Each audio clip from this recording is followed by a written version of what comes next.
In the given figure, find the value of k. Find the value of k.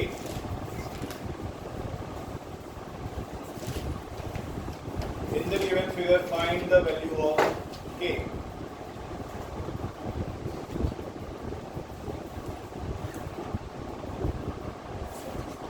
Quadrilateral के सारे angles का सम कितना होता है? कितना? 360. 180 कौन बोल रहा है?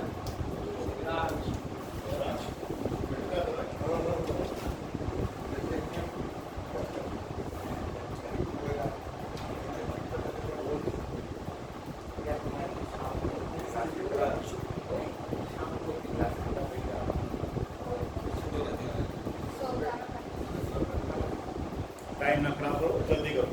आसान सा क्वेश्चन है बहुत ही। जो दिख जा सकता ये सब तो कर चुका करके जा चुका है, कल से कोई मतलब नहीं है। Let this angle be x, this angle be y। नहीं, मैं तो सिर्फ ये कह रहा हूँ सब कुछ ही निकाल, x भी निकाल लो, y भी निकाल लो। हाँ बढ़िया, निकला बेटा? आइए यहाँ पे। कैसे लेट हो गया? दूर से आ। ऐसे चाची आएंगे चल। ऑल वेल, रजिस्ट्रेशन कह दिया ठीक। जो चंपक लाल हुए हैं उनको बता देना, रजिस्ट्रेशन करा लेंगे। Baby boy very good. Lakshmi आई।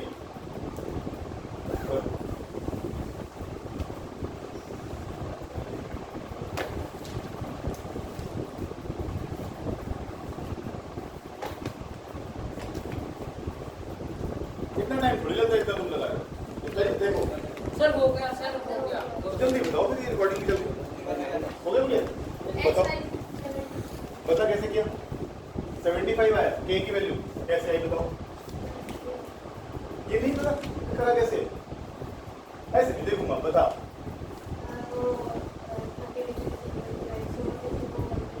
ऑल्टरनेट एंगल मेरी वीडियो पैरेलल कहाँ है? Sir 109 degree. पैरेलल हाँ सर 109 डिग्री है। 109 डिग्री। देखो सुनो, देखो एक बार। ओए छुट्टू, ओए मोक्ष बेटा देख, मैं अगर 2 मिनट के लिए y को छोड़ दूं तो क्या x इन दोनों का एक्सटीरियर नहीं है? तो इसका मतलब x का वैल्यू कितना आया? 64। और क्या k इन दोनों का एक्सटीरियर नहीं है? तो k किसके बराबर आ गया? 64 प्लस 45। अदरवाइज आप वैसे तो कर ही सकते हो, छोटे बच्चे की तरह जैसे करते हो। ट्राइंगल में 2 एंगल दे रखे हैं, तीसरा निकाल लो, फिर लीनियर पेड़ से निकाल लो, फिर ट्राइंगल में घुस जाओ, 2 एंगल दे रखे हैं, तीसरा निकाल लो, फिर लीनियर पेड़ से निकाल लो। मजे लेने तो कर लो, लेकिन कुछ नया भी तो सीखो, कुछ नया भी तो सीखो। ट्राइंगल में 2 एंगल दे रखे थे, ये एक्सटीरियर एंगल हो गया, तो एक्सटीरियर निकाल लिया हमने, 64 आ गया इन दोनों के सम के बराबर। अब अगर मैं इस ट्राइंगल को देखता हूँ, इस ट्राइंगल को देखता हूँ, तो इस ट्राइंगल में ये एक्सटीरियर है किसके बराबर हो गया? x plus 45। 2 बार क्या करी हमने? एक्सटीरियर एंगल प्रॉपर्टी लगाई। अब तू सुधरने लगा है मोक्ष, अच्छे क्वेश्चन कराकर और बेटा लिख के देख के आएगा क्वेश्चन। कई बार लिखा था तब याद हो जाएंगे क्वेश्चन थोड़े दिन में। फिर कुछ भी रैंडम क्वेश्चन दूंगा तो तुम कर पाएगा थोड़े आराम से, लिख कर देखा कर लो। अगला क्वेश्चन करें, हटा दूं इसे।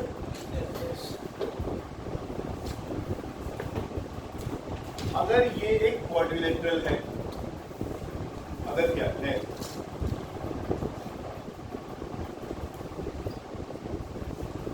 देख लो क्वेश्चन को समझा करो पहले, लिखते तो बाद में भी रहो। इस एंगल का एंगल बाइसेक्टर डाल दिया,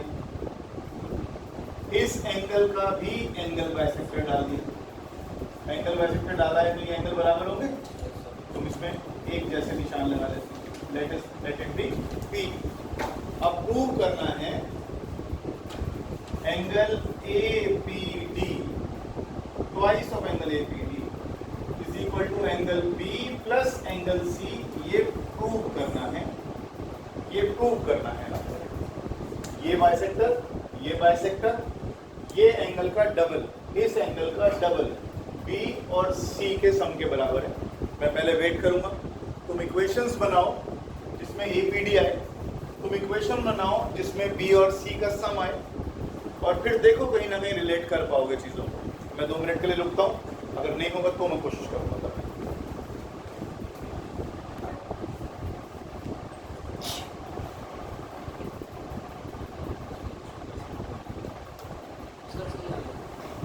एक तरीका और भी बताऊंगा, फिर से देखो। ज्योमेट्री के क्वेश्चन रटने नहीं है, किस पर ध्यान रखो? रिजल्ट पर। रिजल्ट में कौन कौन से एंगल है? एंगल पी, एंगल बी और एंगल सी। ऐसी इक्वेशंस फ्रेम करनी शुरू करो। अगर तुम ये सोचोगे कि मैं 10 स्टेप आगे तक की सोच लूंगा तो नहीं बनेगा। सबसे पहले इक्वेशन बनाओ। एक तो समझ में आई, एपीडी कहाँ से आएगा? ट्रायंगल के एंगल का सम कितना हो गया? 180। हमने एक इक्वेशन बना ली, पहली वाली बना ली। फिर क्वाड्रिलेटरल के सारे एंगल का सम कितना होता है? 360। और क्यों ले रहा हूँ क्वाड्रिलेटरल के सारे एंगल? क्योंकि मुझे कौन से एंगल में इंटरेस्ट आ रहा है? तो बी और सी तो क्वाड्रिलेटरल में आते हैं और तो किसी में आते नहीं। तो मैंने इन चारों का सम कितना कर लिया? 360। फिर रुद्रांश से पूछा मैंने कि एंगल ए कितना लिख सकता है? उसने बोला ट्वाइस एंगल 1। लेकिन मैंने यहाँ क्या नहीं बताया? रीजन क्या दोगे? एपी डीपी आर, बोलो एंगल बाइसेक्टर्स। बहुत बढ़िया। AP DP R angle bisectors. तो इसीलिए इसको ट्वाइस 1 लिख दिया, इसको ट्वाइस 2 लिख दिया। ऊपर वाली इक्वेशन में भी 1 2 आ रहा है, नीचे वाली में 1 2 आ रहा है, और आपको 1 2 चाहिए नहीं। आपको 1 2 चाहिए नहीं तो क्यों ना 1 + 2 की वैल्यू निकाल के यहाँ सब्स्टिट्यूट कर दो। जैसे ही 1 + 2 की वैल्यू निकली 180 माइनस एपीडी, हमने 1 + 2 को हटाया और उसकी जगह क्या डाल दिया? 180 माइनस एपीडी। अब इसको सॉल्व कर लो, आपका आंसर आ गया। एक तरीका और बता दो, आप सबको जानते हो, कुछ कर रखा है, मैं सिर्फ सॉल्व करने का तरीका बता रहा हूँ। इक्वेशन तो वही बनेगी।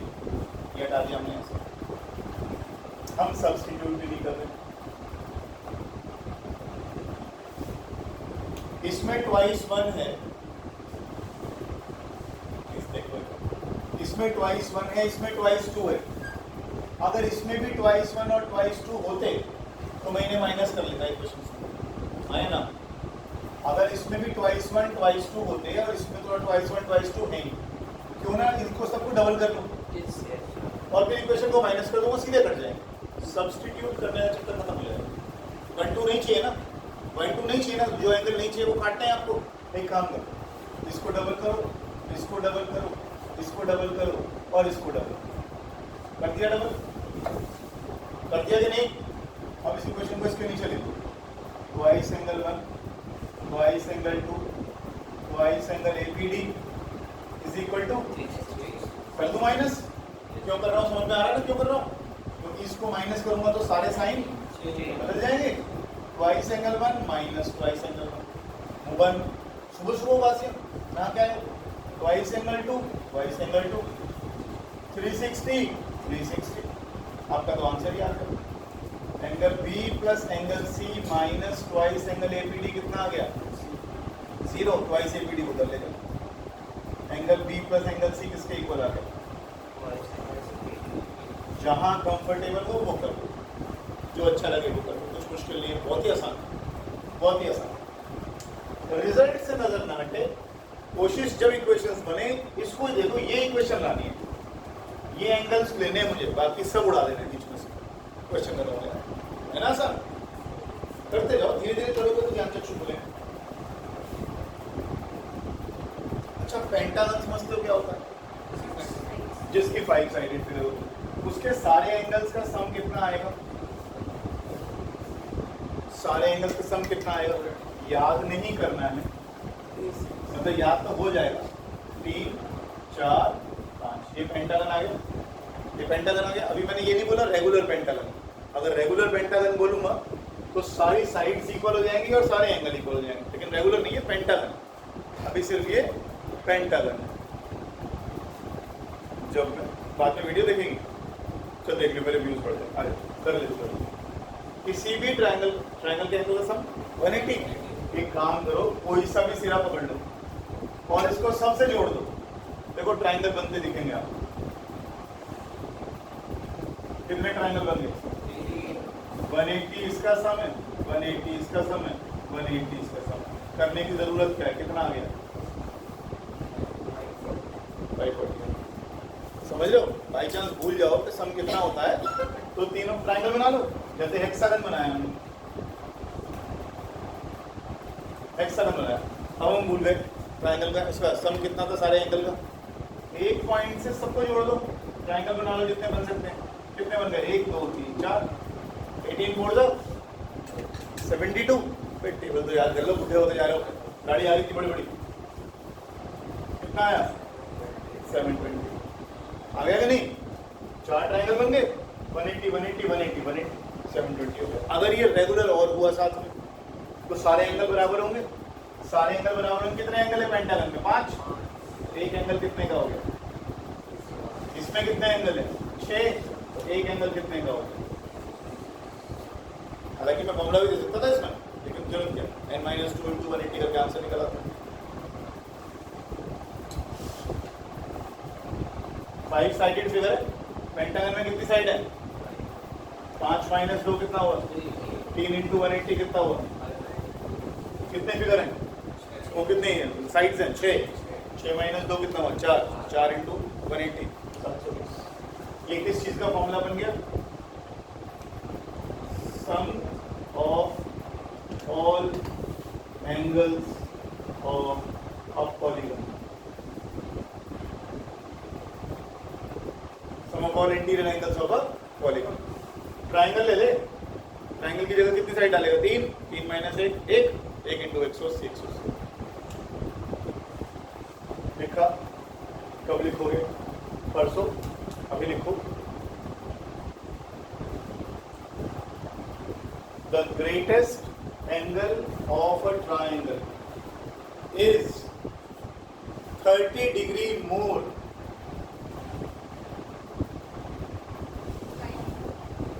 the greatest angle of a triangle is 30 degree more than the least, and the third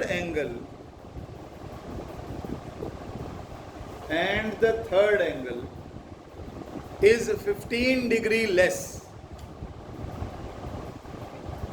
than the greatest, less than the greatest.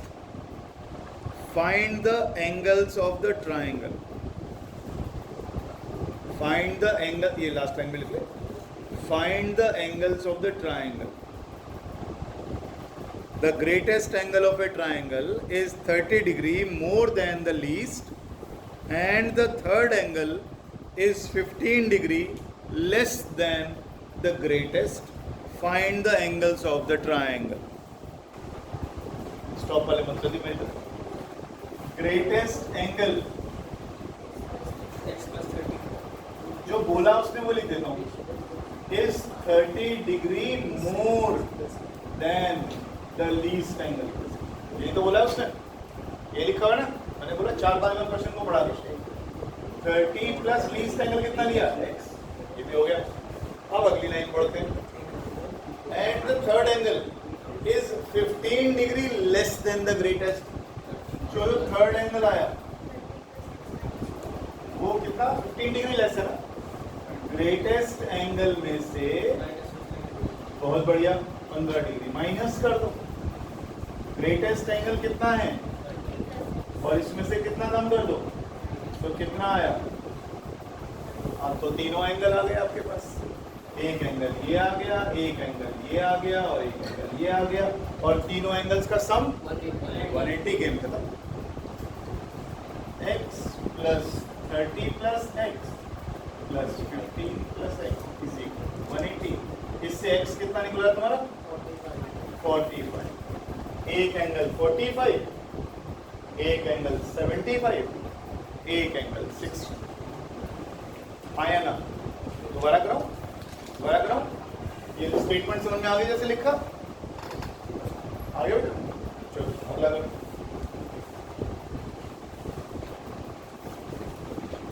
ये मत सोचो कौन से चैप्टर का चल रहा है, क्या चल रहा है, ट्रायंगल नहीं है, क्वाड्रिलेटरल आ गया, चल रहा है। धीरे धीरे चीज़ों को एनालाइज करना आ जाएगा। कम से कम 100 से 150 क्वेश्चन करेंगे ज्योमेट्री।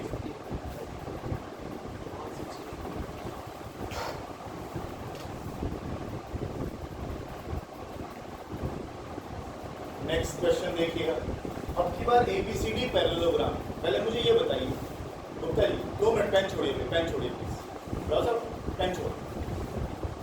अगर हम कह रहे हैं पैरेललोग्राम तो मेरे दिमाग में सबसे पहले पैरेललोग्राम की सारी प्रॉपर्टीज बिल्कुल क्लियर होनी चाहिए कि ऑपोजिट साइड्स इक्वल होती हैं और पैरेलल होते हैं, डायगोनल्स बाइसेक्ट करते हैं, है ना, ऑपोजिट एंगल्स इक्वल होते हैं। इसके ध्यान रखिएगा, ये पूरा एंगल और ये पूरा एंगल इक्वल होता है। पता नहीं आपको लिखवाया था कि लिखवाया था, याद रखना इस बात का। पैरेललोग्राम के ऑपोजिट एंगल्स हमेशा इक्वल होते हैं। अब पैरेललोग्राम में स्क्वायर भी हो सकता है, रोम्बस भी हो सकता है, रेक्टेंगल भी हो सकता है, सिर्फ पैरेललोग्राम भी बोल देते हैं, है ना। तो पैरेललोग्राम के opposite sides equal parallel, diagonals bisect each other at 90 भी होते हैं। नो सर, एट 90 सिर्फ 2 का होता है, स्क्वायर और रोम्बस। स्क्वायर और रोम्बस रेक्टेंगल के नहीं करते। स्क्वायर और रोम्बस के डायगोनल 90 पर बाइसेक्ट करते हैं। और इस क्वेश्चन में और क्या दिया इन्होंने? और कुछ भी नहीं दिया। ना ये बाइसेक्टर है, कोई चीज बाजू शो में चाहे तो देख लो, ना ये बाइसेक्टर है, ना कुछ भी नहीं है। P पॉइंट कहीं इसके अंदर दिया हुआ है ऐसे, is any point in the interior of parallelogram. ये पैरेललोग्राम का इंटीरियर होगा, इंटीरियर में कोई P पॉइंट दे रखा है, लाइन में जोड़ती है। अब क्या प्रूव करने को कह रहा बता। तो प्रूव एंगल ABC कैसे ABC कैसे सर ये पूरा लाइन नहीं बेटा, अपने नीली या तो मेरा ख्याल है ये D आना चाहिए। नहीं मैं तो ठीक करी है, मिसप्रिंट हो रहा है उसमें। PAB plus PDC, this is to be prove. PDC करिए। ड्रॉ, क्या ड्रॉ करना है? EF parallel AB passing through P। हमने क्या किया? ये वाली लाइन इसके पैरेलल डाल दी। ये था क्या फिगर शुरू में? पैरेललोग्राम का था, इसके ऑपोजिट साइड्स तो पहले ही पैरेलल। अब ये तीनों पैरेलल हो गई कि नहीं? हाँ या ना? यस। तीनों पैरेलल हो गई। अब अगर ये तीनों पैरेलल हो गई तो ये एंगल और ये एंगल बराबर नहीं होना चाहिए। तो PAB कौन सा एंगल है? PDC कौन सा एंगल है? और आपको ये एंगल भी बराबर करना है। जरा देखें, एंगल APE किसके बराबर हो गया?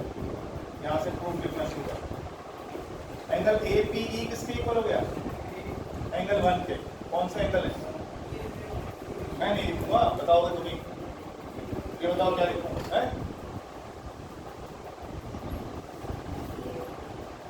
अरे ये इक्वल क्यों है? ऑल्टरनेट इंटीरियर एंगल्स है, बोलते क्यों नहीं हो? नमन बाबू पेटर्न कर दे क्या? फिर बोलते क्यों नहीं हो? देखिए हाँ कर रहा हूँ, ये देखने का रेट मिलता हो तुम्हें। अभी बता के आया, मैं ध्यान नहीं दिया। ध्यान खोलो नहीं। APE DPE किसके इक्वल? बोलो जरा। देखो ज्ञान चक्षु कैसे खुलते हैं तुम्हारे में। हो गया? इन दोनों में जोड़ लो। APE और DPE कौन है? APE और DPE ऐड करो, क्या है? इन दोनों को जोड़ो, क्या है? इस एंगल को और इस एंगल को जोड़ो, क्या बनेगा? पूरा एंगल क्या नाम है? APD। इतना स्टेप समझ में आया कि नहीं आया? बोर्ड पे समझा देगा मेरे को।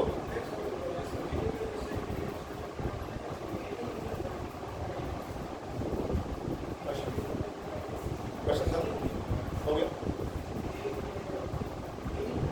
किसी को पूछना है दोबारा पूछो, 3 बार पूछो। स्क्वायर, एक स्क्वायर बना दिया, ठीक है।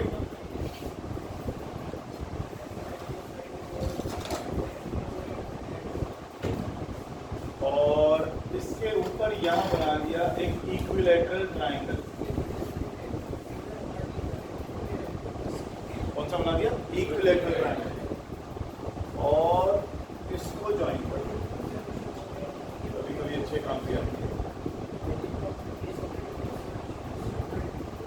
ठीक है।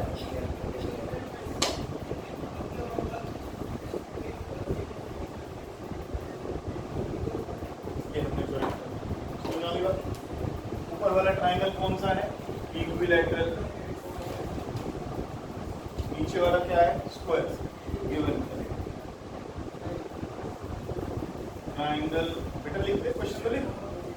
ट्राइंगल एबीसी इक्विलैटरल ट्राइंगल है, और बीसीडीई क्या है? स्क्वायर है।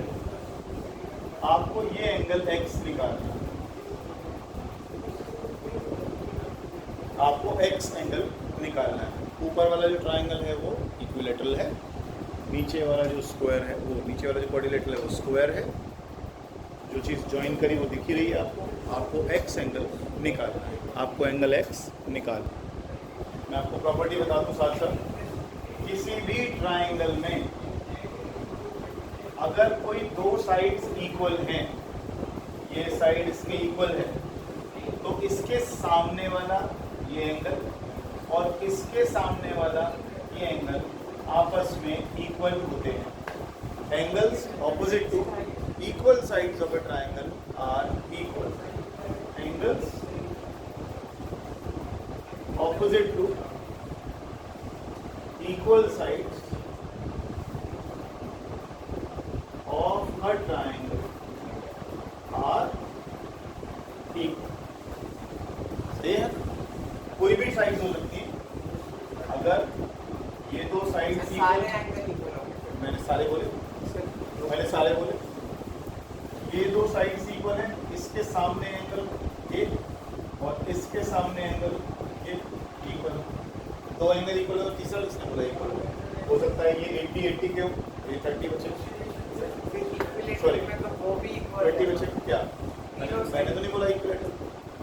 मैं तो कुछ और समझाने की कोशिश कर रहा हूँ कि किसी भी ट्राइंगल में अगर साइड्स इक्वल होती है तो उसके सामने वाले एंगल इक्वल होते हैं, और इसका उल्टा भी ट्रू है। अगर किसी ट्राइंगल में दो एंगल मिल जाए आपको और आप बताओ ये भी 30 डिग्री का है और ये भी 30 डिग्री का है, तो 30 के सामने वाली साइड ये और इस 30 के सामने वाली ये साइड ये ऐसे हो जाएंगे इक्वल। साइड्स इक्वल हैं तो सामने वाले एंगल इक्वल, एंगल इक्वल हैं तो सामने वाली साइड। समझ में आई बात? साइड्स इक्वल हैं तो सामने वाले एंगल इक्वल। ओ ठंडू, इतना गंदा रिस्पॉन्स दे रहे तो वैसे कुछ समझाने में मजा नहीं आएगा। मैं जाऊँ घर? बावले से हो गया तो सुबह सुबह 9 बजे लस्सी पी के तो दारू पी के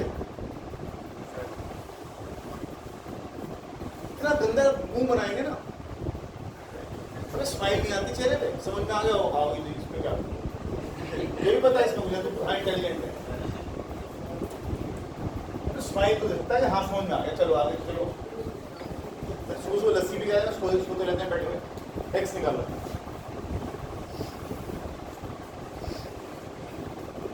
देखो इधर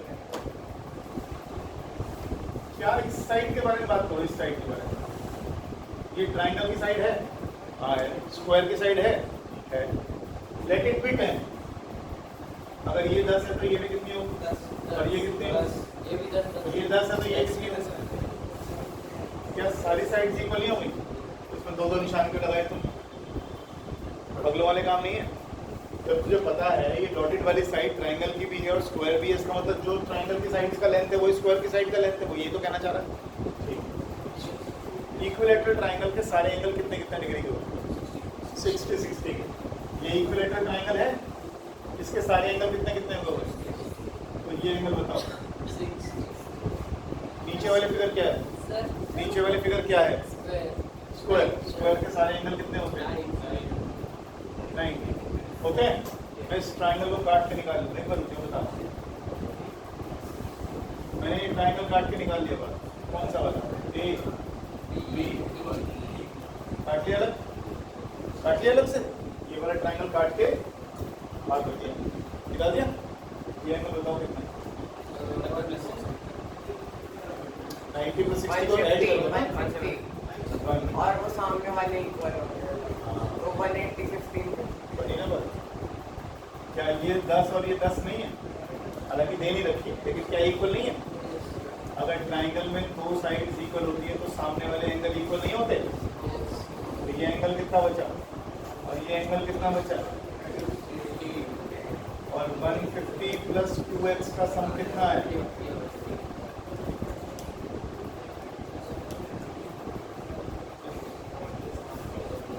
आया कि नहीं? फिर से बताओ, फिर से देखो, सबसे पहले देखो, फिर से देखो। सबसे पहले हमने क्या करा, इक्विलेटरल ट्राइंगल लिया और हमें मालूम है इक्विलेटरल ट्राइंगल की सारी साइड्स बराबर होती है, साइड्स बराबर होती है। लेकिन ये डॉटेड वाली साइड तो स्क्वायर की भी है, इसका मतलब ये वाली साइड इसके इक्वल भी होगी, इसके इक्वल भी होगी और इसके इक्वल भी होगी, तो फिर सारी साइड्स इक्वल कर।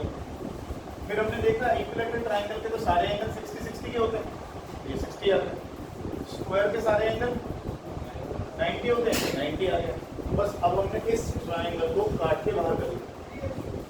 जब हमने बाहर किया तो हमने देखा 60 प्लस 90 कितना हो गया, 150। क्या ये साइड इक्वल नहीं है आपस में? देखना जरा, साइड तो सारी इक्वल है, ये सब इक्वल, ये दोनों भी इक्वल हो, ये दोनों इक्वल हो गई तो इसके सामने वाले एंगल भी इक्वल थे। गर्दन नहीं लाया कर, बोल दिया था, दूंगा नहीं है, बोल जरा आ गया नहीं। प्रॉपर्टी कौन सी लगाई है? प्रॉपर्टी कौन सी लगाई है? अगर ट्राइंगल में कोई दो साइड्स इक्वल हैं तो उसके सामने वाले एंगल इक्वल होते हैं। Angles opposite to equal side of a triangle are equal. देखो मैंने देना उससे अगर 6 बार बता रहा है, बोल सकते angles opposite to equal sides of a triangle are equal. इंकलाब जिंदाबाद। सब कुछ मुझसे बुलवाएगा, कुछ याद कर लिया। X15 हो गया क्वेश्चन, क्या बंद करो सिलेबस की जून खत्म होते ही डेट शीट दे दूंगा।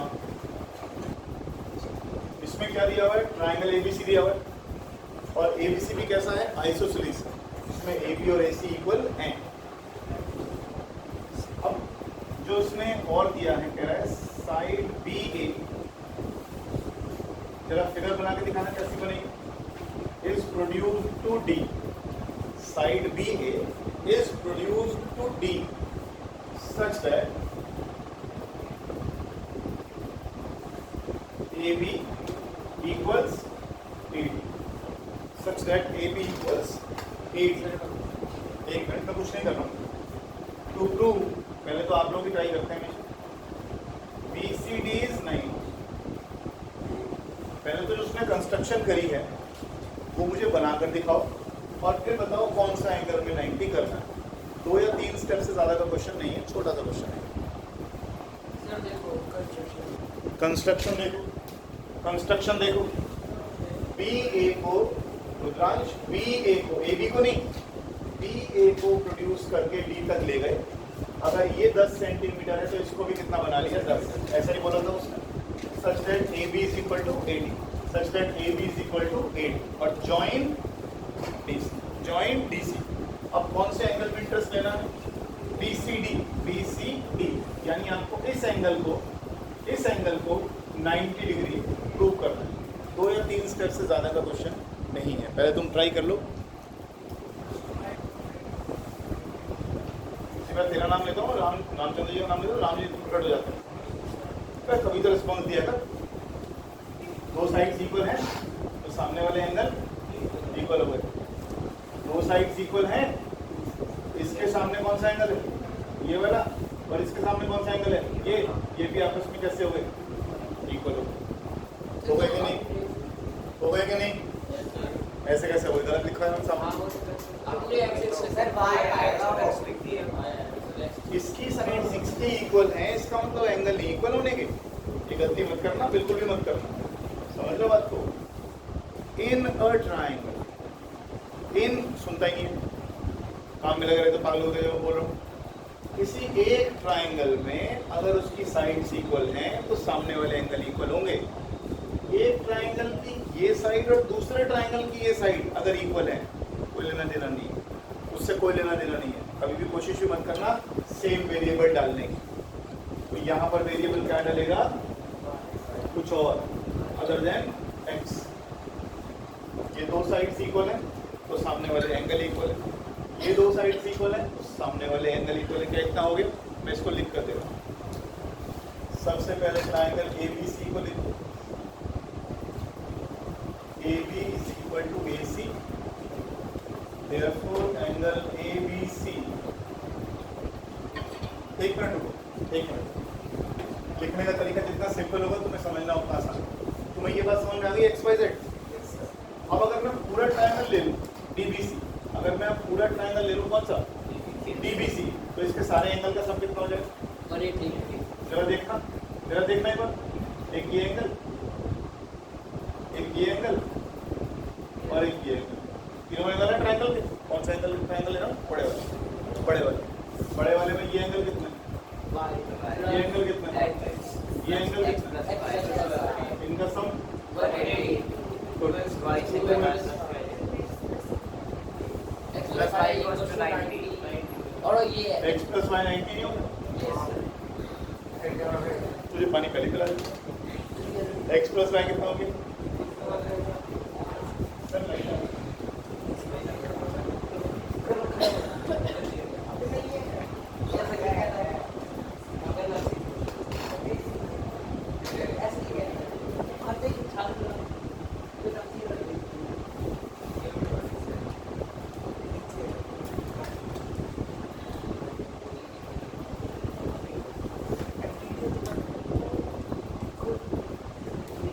उसमें जब आया तो बड़ा खुश था, जैसे ही इसके उम्र खट से लिख बाद में लेना, पहले देख लो प्लीज। क्या AB और AC इक्वल है? हाँ है। तो क्या एंगल 1 और एंगल 2 इक्वल होंगे? रीजन बताओ। Angles opposite to equal sides of a triangle are equal.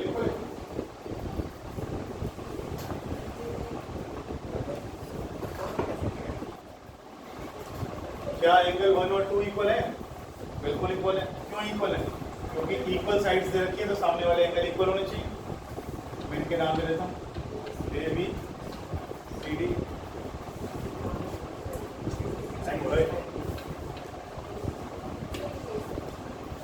ABCD। AB किसके इक्वल है? AD के। तो सामने वाले एंगल कौन से हो गए? AB के सामने एंगल 2, AD के सामने एंगल 1, आपस में इक्वल हो गए। आगे चलो, हमें निकालना कौन सा एंगल है? 1 + 3 ना। चलो एक काम करते हैं, इसको 1 2 3 से नहीं करते तो सिंपल तरीके से कर लेते हैं। X और Y सर x और y से कर लेते तुम्हें भी आसान लगेगा। हैं। Let these two angles be x, ठीक। और जो बाकी के दोनों एंगल है उसका नाम कुछ और रखो। मोक्ष को समझ में आ गया क्यों लिखे हुआ है मैंने? ये दो साइड्स इक्वल है तो सामने वाला एंगल इक्वल है, ये दो साइड्स इक्वल है तो सामने वाला एंगल इक्वल है। क्लियर है चीज? और एक बात बता, ये है तो क्वाड्रिलेटरल, तो क्वाड्रिलेटरल के सारे एंगल्स का सम कितना होना चाहिए? 360 डिग्री। इन दोनों को ऐड करो, कितना बना? 170 plus 2 times x plus y is equal to 360। और मैं सही से लिखूँ इसको, लिंक कॉपी में करना। 2 times x plus y is equal to 360 minus 170 कितना बना? कितना आंसर आया था तुम्हारा? 95। सर मैंने तो बहुत लंबा मेथड कर दिया। तुमने हमेशा करते कोई बाया चाय नहीं आता, मुश्किल लग रहा है? बहुत आसान है। आगे चलो, नेक्स्ट क्वेश्चन।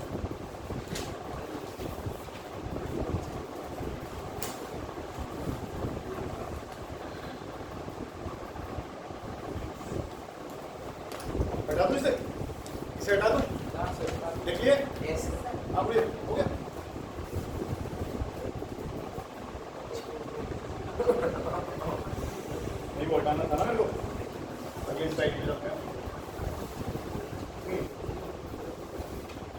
बनाइए, ये स्ट्रेट लाइन आ गई, ये ट्राइंगल बन गया, एक और स्ट्रेट लाइन, एक और स्ट्रेट, ठीक है। रुद्रांश जितने करवाए समझ में आ गए?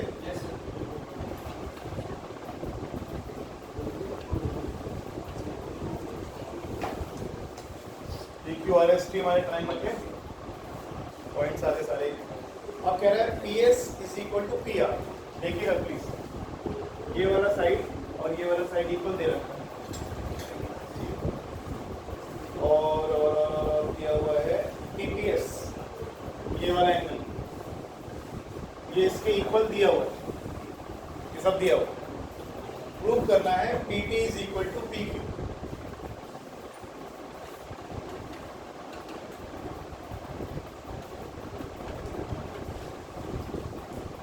वसीम बाबू, PT और PQ इक्वल करने हैं। PT और PQ कौन से ट्राइंगल की साइड है?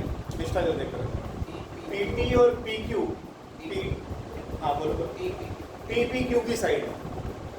अब PT के सामने कौन सा एंगल है? PS PQ ट्राइंगल तो वो PTQ ले रहा है, साइड ले रहा है PS।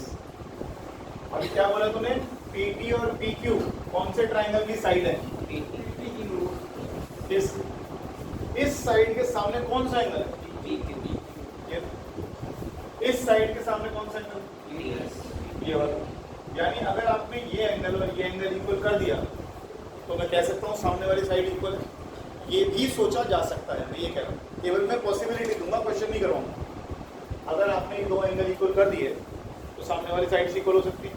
अब कोशिश करें आप क्या कर सकते हैं।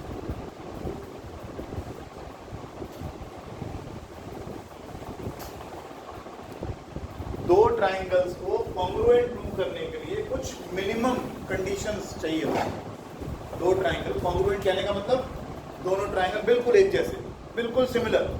रखा कैसे भी जा सकता है, याद ऐसे रखा है, याद ऐसे रखा है, मैं आपसे कहता हूँ तो कॉन्ग्रुएंट कर दो। शक्ल से क्या फर्क पड़ता है, कैसे रखा हुआ है, ओरिएंटेशन से फर्क नहीं पड़ता। लेकिन क्या इसको ऐसे रखता हूँ तो ये छूट जाता है? हाँ। क्या इसके ऊपर इसको रखता हूँ तो ये छूट जाता है? हाँ। इसका मतलब दोनों चीजें कैसी आपस में कॉन्ग्रुएंट, समझ रहे हो?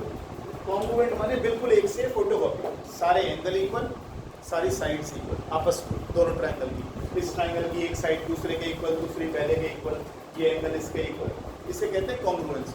थोड़ा सा स्टार्ट करवा रहा हूँ, थोड़ा सा, ज़्यादा नहीं करवा, इसे बाद में। अब कुछ मिनिमम कंडीशंस हमें चाहिए होती है कॉन्ग्रुएंसी करने के लिए, इसके बाद साइंस करेंगे, बस खत्म है।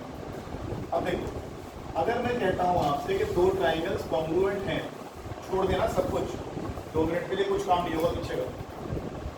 अगर मैं आपसे कह रहा हूँ ये दोनों ट्राइंगल कॉन्ग्रुएंट हैं, इसको उठा के इसके ऊपर रख दूंगा, इसको उठा के इसके ऊपर रख दूंगा, तो दोनों छुपा देंगे एक दूसरे को। ठीक है? क्या चीज़ आई? कॉन्ग्रुएंट। अच्छा, इसके नाम रख देते हैं, इसका नाम रख देते हैं। अब इक्वल्स टू नहीं, अभी बात कर सकते हैं। मैं पहले मुझे आप तो मुझे करा लें। ऐसे इस दो ट्राइंगल्स को कॉन्ग्रुएंट करने के लिए कुछ मिनिमम कंडीशंस होती हैं। जैसे दो बच्चे सामने खड़े हैं, उन्होंने कहा इसकी आंखें भी बिल्कुल सिमिलर हैं, नाक भी बिल्कुल सिमिलर है, गालों की गोलाई भी सेम है, चुट्टी भी सेम है, बालों का कलर भी सेम है, तो फिर इसका मतलब ये मोक्ष का हम शक्ल है। तो हमने कुछ मिनिमम कंडीशन बोली। अब इसका मतलब अगर हमने बोल दिया कि एक बार हमने बोल दिया हम शक्ल है, कॉन्ग्रुएंट है, तो हम इसका मतलब समझ जाएंगे बाकी चीज़ें भी इक्वल है। माथे की चौड़ाई भी बराबर है, कान भी एक जैसे हैं बिल्कुल, जीभ भी एक सी है, तो अंदर है चलो, होठ भी एक सही है, मूछें भी एक सी हैं, दाढ़ी भी एक सी है। मैं 525 बार यहाँ आए हुए तो 525 बार इसका दिया है। कॉन्ग्रुएंट मतलब समझ लो क्या कहना है, बिल्कुल एक जैसे। लेकिन शुरू में हमने सिर्फ 2 या 3 चीज़ों को देख के कह दिया हाँ कॉन्ग्रुएंट। ऐसे ट्राइंगल में अगर हम कहते हैं कॉन्ग्रुएंसी है, तो कुछ मिनिमम चीज़ें होती हैं जिनको हम देखकर सिर्फ उन, अगर वो 3 चीज़ भी इक्वल हो गई तो सब कुछ इक्वल हो जाएगा।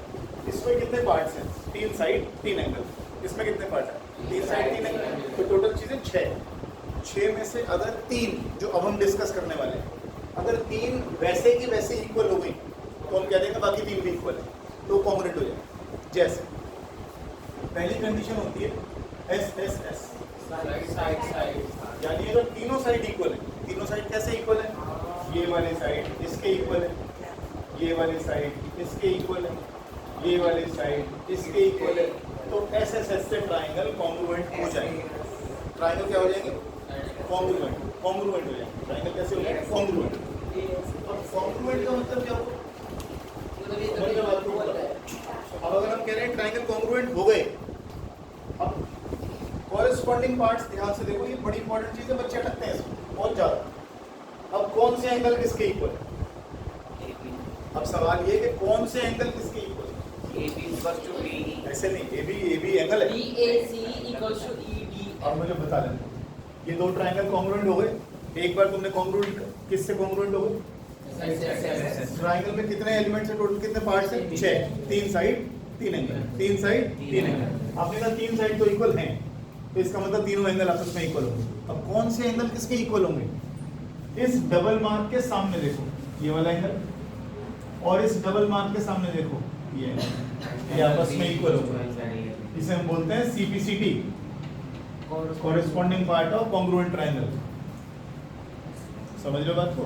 Corresponding part of congruent triangle, CPCT से मतलब एक बार आपने कॉन्ग्रुएंट कर दिया, 3 चीजें बता दी कि इक्वल हैं, तो कॉन्ग्रुएंट बोल दिया आपने, कॉन्ग्रुएंट बोल दिया तो बाकी 3 चीज भी अपने आप इक्वल हो जाएंगी।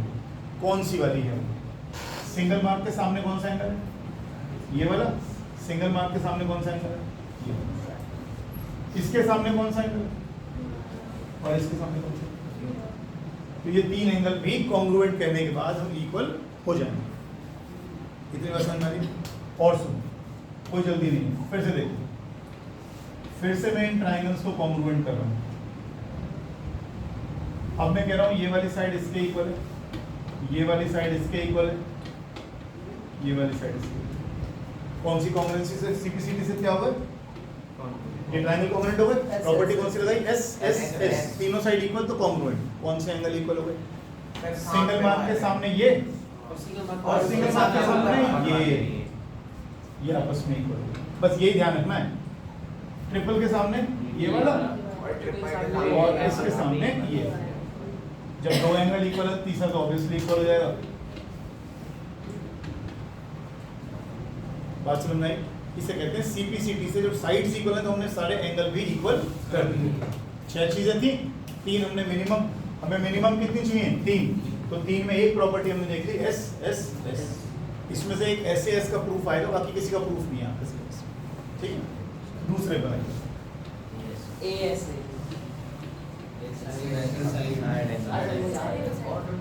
अब इस जैसे लिखा है वैसे ही, अगर आपने इसको एक साइड और एक एंगल और 2 साइड कर दिया, या 2 साइड और एक एंगल कर दिया, इसका मतलब है गधा, और इसका मतलब है उल्टा गधा।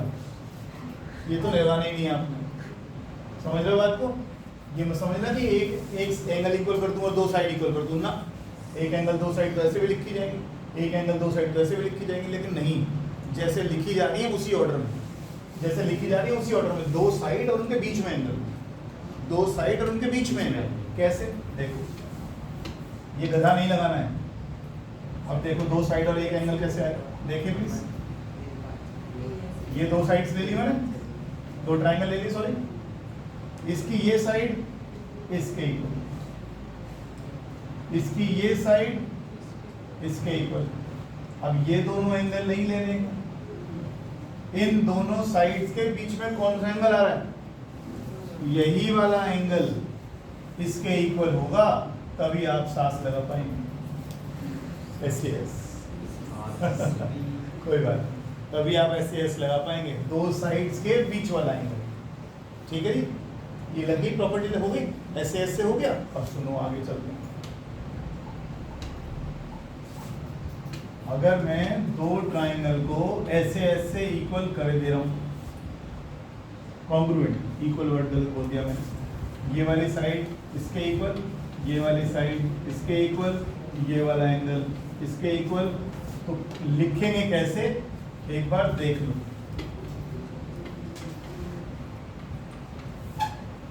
ए बी किसके इक्वल है? ए बी किसके इक्वल है? ए सी किसके इक्वल है?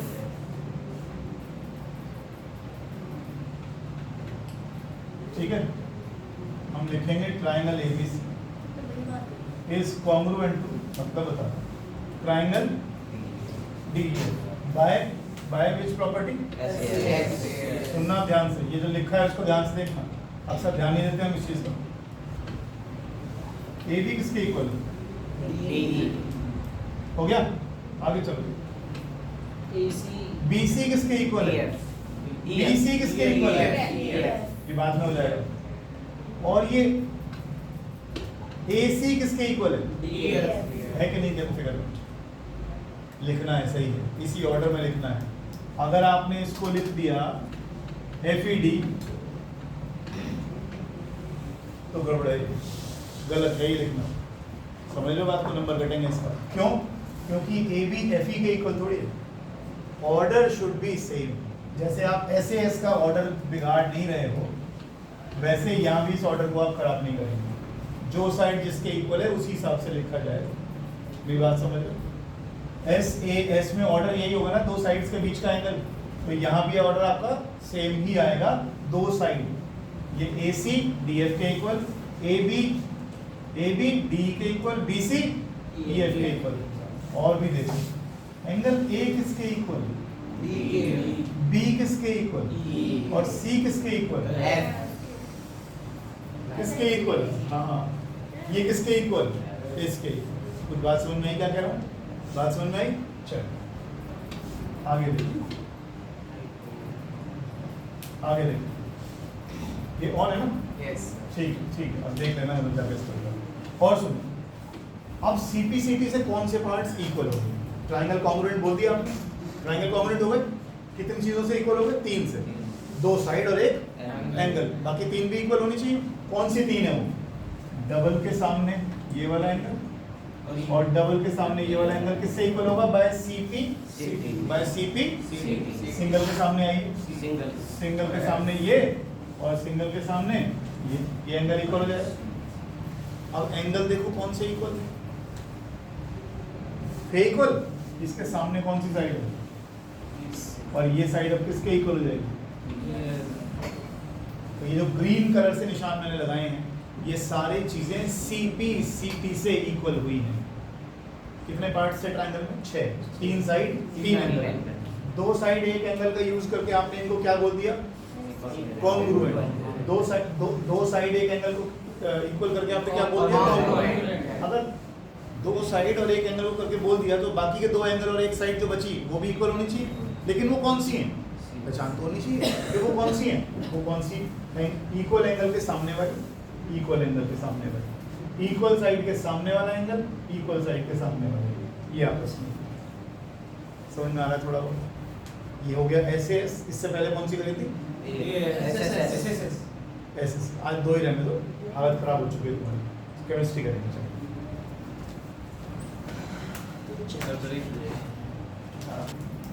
The concentration of a solution is the amount of solute. The concentration of a solution is the amount of solute present in a given quantity of solution.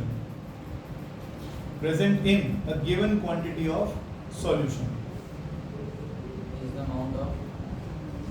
amount of कितना पीछे रह गया? Solute is the amount of solute present in given quantity of solution. Concentration of solution. Concentration of solution. Sir heading बेटा वही है, formula दे रहा हूँ आपको। कंसंट्रेशन ऑफ सॉल्यूशन का फॉर्मूला दे रहा हूँ। अब तो लगता है लाइट है।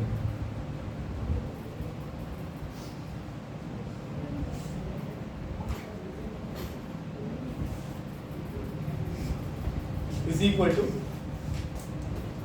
मास of solute upon mass of solution into 100। जैसे मैं भी आपको कह रहा था 5% सल्फ्यूरिक एसिड, इसका मतलब 100 ml में से 5 ml क्या है? एसिड और बाकी सब क्या है, पानी। मास ऑफ सॉल्यूट, सॉल्यूशन में कौन कौन सी दो चीजें होती हैं सॉल्यूशन में? हाँ बिल्कुल, मास of solute plus mass of solute into 100, ये कंसंट्रेशन का आपका फॉर्मूला बन जाएगा। सुनना है? एक एग्जांपल लिखो छोटा सा, एक एग्जांपल लिखो साथ साथ। A solution contains, हाँ बेटा क्वेश्चन सीखो, न्यूमेरिकल तो आएंगे इसके ऊपर। 30 gram of sugar dissolved in 370 gram of water, 370 gram of water. Calculate its concentration. Calculate concentration of solution. Calculate concentration of solution.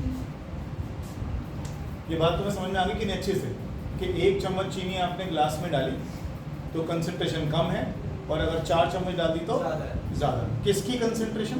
Solute की। सॉल्यूट की। वैसे तो सॉल्यूशन की कंसंट्रेशन हुई, लेकिन अमाउंट किसका बढ़ गया? सॉल्यूट का। तो जो सॉल्यूशन है वो ज़्यादा कंसंट्रेटेड हो गया। बताओ ये कैसे निकले? 370 ग्राम ऑफ H2O। हाँ 370 ग्राम पानी डाल दिया और 30 ग्राम क्या डाल दिया? चीनी। चीनी कौन सी क्वांटिटी में डाली हुई है? कम, तो चीनी क्या कहलाएगी? सॉल्यूट। और ये क्या कहलाएगा? सॉल्वेंट। फॉर्मूला हो रहा तुम्हारे सामने, कंसंट्रेशन निकालनी है। तो ये यूनिट भी होती है, परसेंट भी होती है। जब कोई चीज का रेशियो लेता है तो यूनिट कैसे निकले? सुन तो मेरी बात, ये केजी और ये भी केजी कटते कितना हो गया? कुछ नहीं, इसका मतलब परसेंटेज में निकालेंगे। कंसंट्रेशन ऑफ सॉल्यूशन कितना इसके अंदर सॉल्यूट है? 30। सॉल्यूट कितना है? 30। और सॉल्वेंट कितना है? 370। मोक्ष अगर दोबारा से तूने ये गंदा वाला रिस्पॉन्स दिया और फिर तू क्लास से बाहर हुआ। 428, 30, 4, कितने परसेंट का सोल्यूशन हो गया? 7.5%।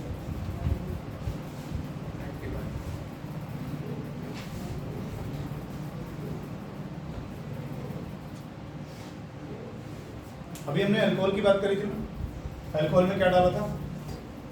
लिक्विड में क्या डाला था? लिक्विड, उसमें वॉल्यूम डालते हैं। मैं क्या वर्ड यूज कर रहा था? मैं क्या बोल रहा था? 30 ग्राम अल्कोहल, क्या बोल रहा था? 30 ml, मिलीलीटर बोल रहे थे ना। मिलीलीटर किसकी, लीटर किसकी वॉल्यूम यूनिट होती है? वॉल्यूम की। ये क्या है? मास। तो आपने किस में लिया? ग्राम। ग्राम। लेकिन लिक्विड में लिक्विड डालोगे तो क्या लोगे? ml, मतलब वॉल्यूम। ml मतलब वॉल्यूम। तो उस केस में आप कंसंट्रेशन का फॉर्मूला क्या बना दोगे? बस समझ में आएगा? ग्राम में होगा तो मास और ml में होगा तो वॉल्यूम। कितना आसान। आगे चलो, लिखो द राइट क्वेश्चन।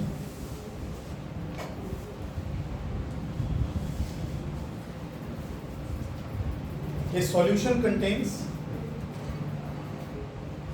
अच्छा एक्वस सॉल्यूशन क्या होता है? एक्वस सॉल्यूशन, हाँ बिल्कुल ठीक बात है। एक्वा माने पानी। तो एक्वस सॉल्यूशन का मतलब होता है किसी चीज का सॉल्यूशन पानी में, किसी चीज का सॉल्यूशन पानी में। पानी, एक्वस सॉल्यूशन आता है उसका। लिखो लिखो लिखो, आगे लिखो।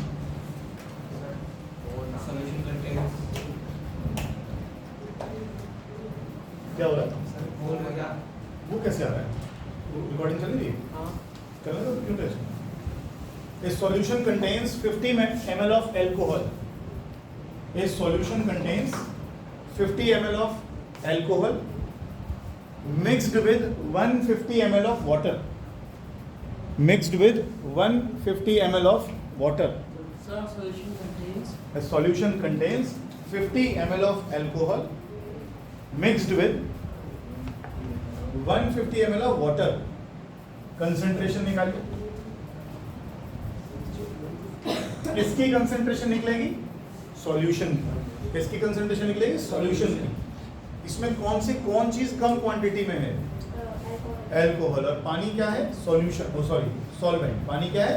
सॉल्वेंट, क्योंकि वो ज़्यादा मात्रा में डाला गया है। गंदे गंदे ऐसे नहीं करना, ये आदत छोड़ दे। यहीं लिख साफ सुथरे, मतलब यहाँ पे थोड़ी सी जगह बना ले, यहाँ रफ लिख ले, Sir, find the यहाँ से निकाल दे फटाफट। इतना टाइम क्यों लगाना है? find concentration of solution. Solute कितना है? 25. सॉल्यूशन कितना हो गया? 50 ml, तो इसमें क्या डली हुई है? अल्कोहल। और 150 ml क्या है इसमें? 25%. 100 है क्या? पानी 100 है? 150 है. हाँ, सर 25% है. बिल्कुल ठीक है। अरे ये तो छोटे बच्चों वाले क्वेश्चन है यार, तुम्हारे लेवल के क्वेश्चन थोड़ी है। बिल्कुल ठीक है, 25%।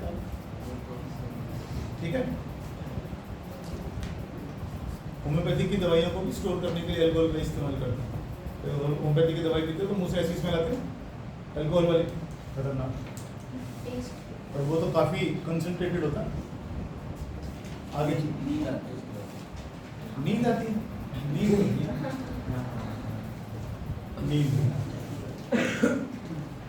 सर खास के बाद की बात होती है। हाँ होता है। कौन सी? अरे saturated and unsaturated solution. Saturated कौन से होते हैं? जिसमें अब आप और सॉल्यूट नहीं डाल सकते, सैचुरेट हो गए। कब डाल सकते हो? हाँ, जब आप इसको हीट कर लेंगे।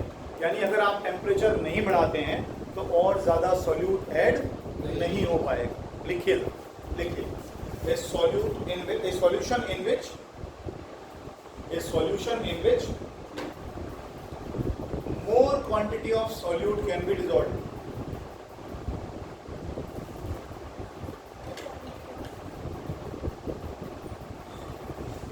A solution in which more quantity of solute can be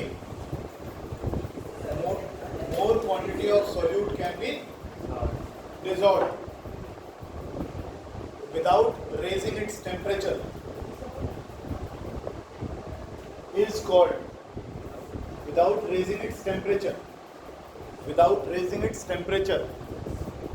is called saturated solution. Is called saturated solution. ठीक है, लिख लिया? ब्रेक चाहिए? ब्रेक करूं? जरा पढ़ना क्या लिखा है? गलत करा सर। गलत क्या करा है? लिख क्यों रहे हो फिर? पढ़ो जरा क्या लिखा है? Can not be. पढ़ो जरा क्या लिखा है? टी लगा देते हैं कॉमा मार. मैं तो काम में मार दूंगा। कांट. अरे छोड़ो उसको। अगर डेफिनेशन चेंज करनी हो तो किसकी डेफिनेशन है ये? Super saturated. देखो सुपर सैचुरेटेड, ये अनसैचुरेटेड का है। लिखो जरा, सैचुरेटेड क्यों लिखा है?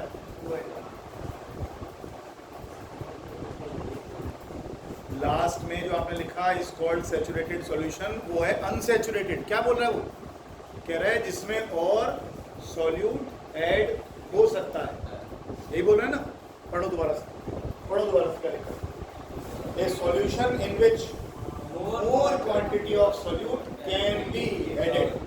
ऐसा नहीं है कि हमने गर्म कर दिया, हमने पहले ही बोल दिया है गर्म नहीं करा है, टेम्परेचर रेज नहीं करा है, लेकिन उसके तो तुमने क्या बोला है? In which more amount of solute can be added without rising temperature. गर्म करने की जरूरत नहीं है, वैसे ही घुल जाए, वैसे ही और solute ऐड हो जाएगा इसमें। अब देखो दूसरा वाला क्या हो गया? केमिस्ट्री अटक रही, मैथ्स अटक रहा है। केमिस्ट्री अटक रही, अच्छा। A solution in which no more amount of solute can be added. In which no more amount of solute can be added.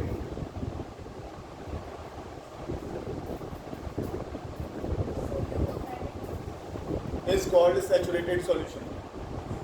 A solution in which no more solute can be added या can be dissolved. At that temperature. पूरा लिख रहे हैं निष्ठा. A solution in which no more solute can be added at the same temperature is called a saturated solution.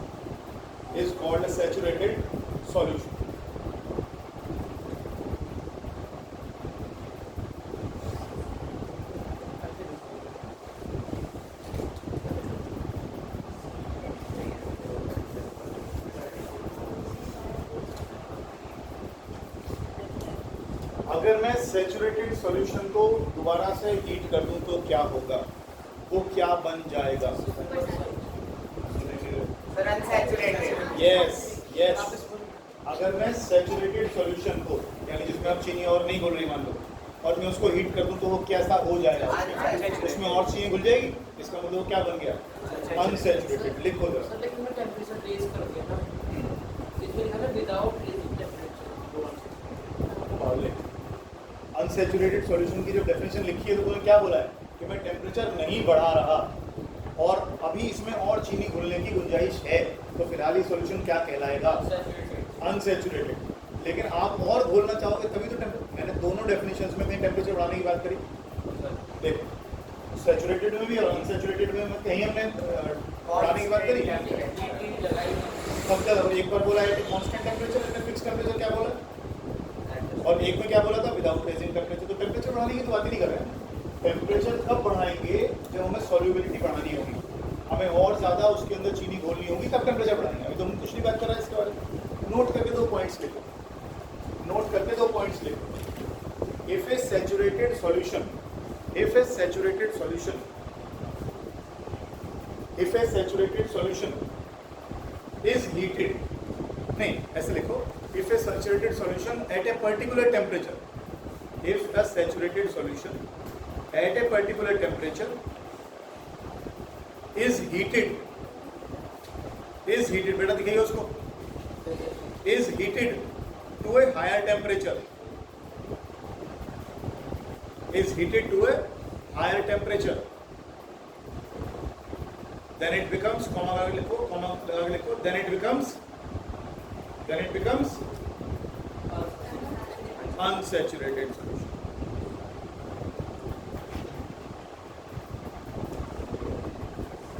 क्यों? अगर कोई पूछे क्यों, Because we are adding solute without because solubility increases with rising temperature. लिखो please. Solubility increases with sorry. और specifically लिखो. Solubility of a solid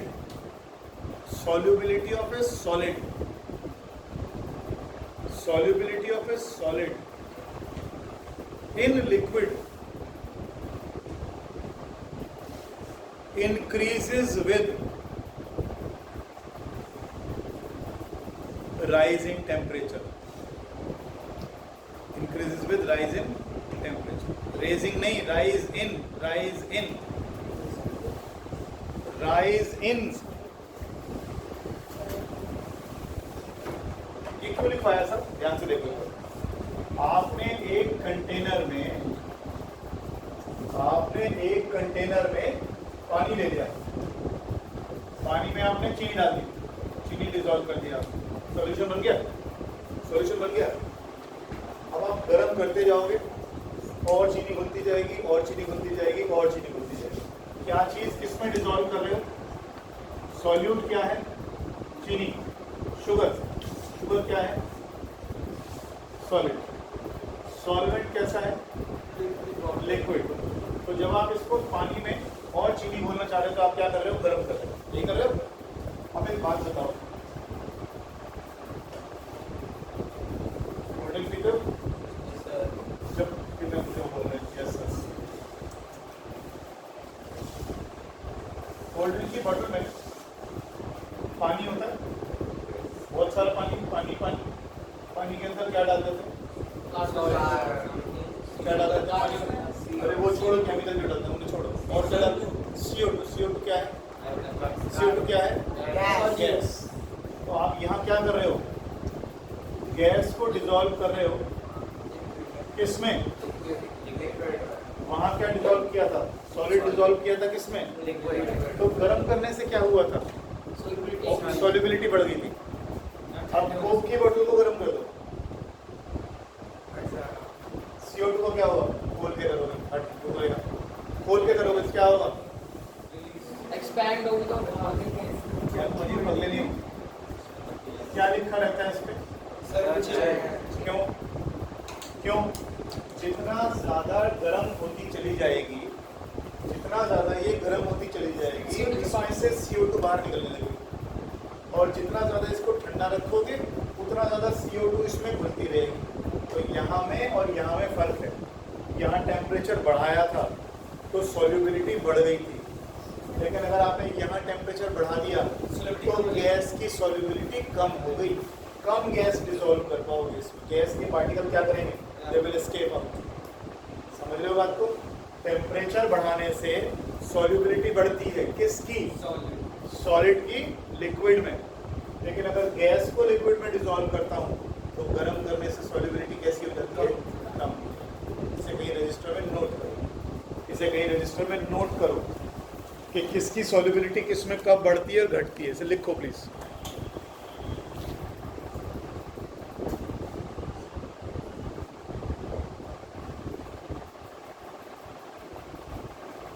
Solubility of gas in liquid decreases with rise in temperature, और यहाँ पर solubility of solid in liquid increases with rise in temperature।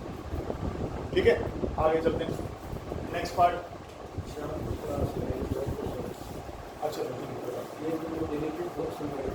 हाँ हाँ ठीक है भैया होंगे ये। नमस्कार।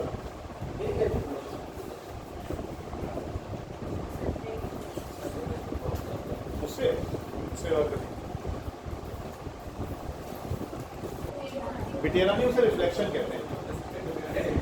सॉल्युबिलिटी के बारे में लिखें तो लिखो the maximum amount of A solute, the maximum amount of a solute, the maximum amount of a solute which can be dissolved in, the maximum amount of a solute which can be dissolved in 100 grams of a solvent, 100 grams of a solvent dissolved in 100 grams of a solvent, in 100 grams of a solvent at a specific temperature, at a specific temperature, ये बातचीत बाद में हो जाएगी तुम्हारी, at a specific temperature is known as इन चार शब्दों को ध्यान से पढ़ना, is known as solubility of the solute, solubility of that solute in that solvent।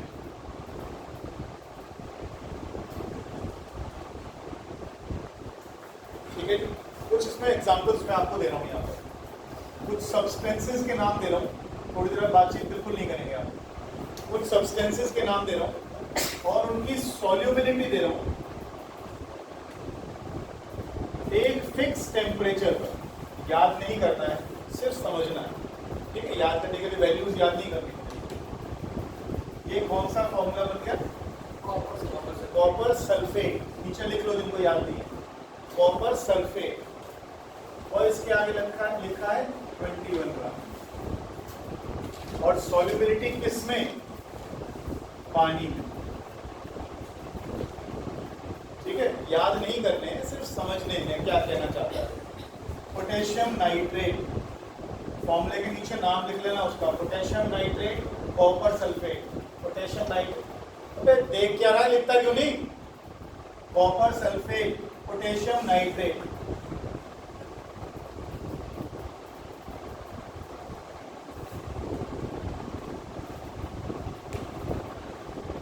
KCl पूरा नाम बोले, पोटेशियम क्लोराइड, के माने पोटेशियम, Cl से बना क्लोराइड का, क्लोरीन का आयन। तो KN potassium nitrate,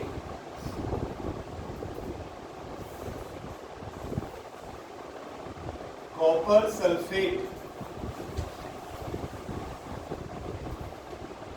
potassium nitrate,